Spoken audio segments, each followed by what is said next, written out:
ನಮಸ್ತೆ, welcome to Sonu special. ಈ ದಿನ ಈ ಚಳಿಲಿ ಬಾಯಿಗೆ ರುಚಿ ಕೊಡೋ ಅಂಥ ಗಂಟಲಿಗೆ ಹಿತವಾಗ ಅಂಥ ಒಂದು ಸಾಂಬಾರನ್ನ ನಾನು ಮಾಡ್ತಾಯಿದ್ದೀನಿ.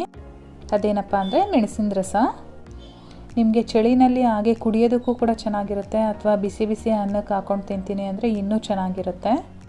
ನೀವೊಂದು 10 ನಿಮಿಷದೊಳಗಡೆ ಇದನ್ನು ರೆಡಿ ಮಾಡ್ಕೋಬೋದು. ಬನ್ನಿ ಹಾಗಾದರೆ ಯಾವ ರೀತಿ ಮಾಡೋದು ಅಂತೇಳಿ ನೋಡ್ಕೊಳ್ಳೋಣ.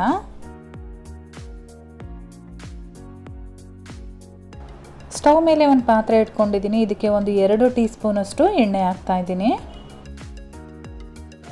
ಎಣ್ಣೆ ಬಿಸಿ ಆದಮೇಲೆ ಒಂದು ಅರ್ಧ ಟೀ ಸ್ಪೂನ್ ಸಾಸಿವೆ, ಹಾಗೆ ಅರ್ಧ ಟೀ ಸ್ಪೂನ್ ಜೀರಿಗೆ ಕೂಡ ಹಾಕ್ತಾ ಇದ್ದೀನಿ. ನಾನು ಈ ರೀತಿ ರಸಮ್ ಮಾಡಬೇಕಾದ್ರೆ ಯಾವಾಗಲೂ ಮೊದಲೇ ಒಗ್ಗರಣೆಗೆ ಹಾಕೋತೀನಿ. ನೀವು ಬೇಕಾದರೆ ಆಮೇಲೆ ಕೂಡ ಹಾಕ್ಕೊಳ್ಬೋದು. ಇವಾಗ ಇದಕ್ಕೆ 2 ಬ್ಯಾಡಗಿ ಮೆಣಸಿನ್ಕಾಯಿನ ಸೇರಿಸ್ಕೊಳ್ತಾ ಇದ್ದೀನಿ. ಹಾಗೆ ಜೊತೆಗೆ ಹಸಿ ಕರಿಬೇವಿನ ಸೊಪ್ಪು, ಹಾಗೆ ಒಂದು ಬೆಳ್ಳುಳ್ಳಿನ ಈ ರೀತಿ ಜಜ್ಜಿಬಿಟ್ಟು ಇಟ್ಕೊಂಡಿದ್ದೆ, ಅದನ್ನು ಕೂಡ ಸೇರಿಸ್ಕೊಳ್ತಾ ಇದ್ದೀನಿ. ಇವಾಗ ಇದನ್ನು ಒಂದು 20 ಸೆಕೆಂಡು ಈ ರೀತಿ ಬಾಡಿಸ್ಕೋಬೇಕಾಗುತ್ತೆ. ನಾನಿಲ್ಲಿ ಒಂದು ನಿಂಬೆಹಣ್ಣಿನ ಗಾತ್ರದ ಹುಣಸೆ ಹಣ್ಣನ್ನು ಈ ರೀತಿ ನೀರಲ್ಲಿ ನೆನೆಸಿಟ್ಟಿದ್ದೆ. ಇವಾಗ ಆ ಹುಣಸೆ ರಸನ ಇದರೊಳಗಡೆ ಹಾಕ್ಕೊಳ್ತಾ ಇದ್ದೀನಿ. ಮಳೆಗಾಲ ಹಾಗೂ ಚಳಿಗಾಲದಲ್ಲಿ ನಮಗೆ ಈ ರೀತಿ ಸಾಂಬಾರು ತುಂಬಾ ಇಷ್ಟ ಆಗುತ್ತೆ. ಹಾಗೆ ನಮಗೆ ಗಂಟ್ಲಿಗೆ ಕೂಡ ತುಂಬಾ ಹಿತ ಅನಿಸುತ್ತೆ. ಅದರಲ್ಲೂ ಕೂಡ ಜ್ವರ ಬಂದಿರೋರಿಗೆ, ನಾಲ್ಗೆ ಕೆಟ್ಟೋಗಿರುತ್ತೆ, ಈ ರೀತಿ ರಸಮ್ ಮಾಡಿಕೊಟ್ರೆ ಅವ್ರಿಗಂತೂ ತುಂಬಾ ರುಚಿ ಕೊಡುತ್ತೆ ನಾಲ್ಗೆಗೆ.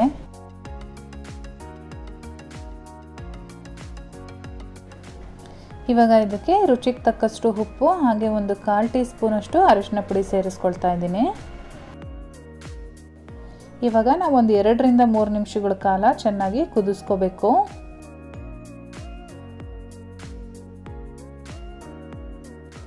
ನೋಡಿ, ಇವಾಗ ಕುದಿ ಬರೋಕ್ಕೆ ಸ್ಟಾರ್ಟ್ ಆದಮೇಲೆ ನಾನು ಇದಕ್ಕೆ 1 ಟೀ ಸ್ಪೂನ್ ಮೆಣಸಿನ ಪುಡಿ ಹಾಕ್ತಾ ಇದ್ದೀನಿ. ಹಾಗೆ ಒಂದು ಅರ್ಧ ಟೀ ಸ್ಪೂನ್ ಜೀರಿಗೆ ಪುಡಿ ಹಾಕ್ತಾ ಇದ್ದೀನಿ.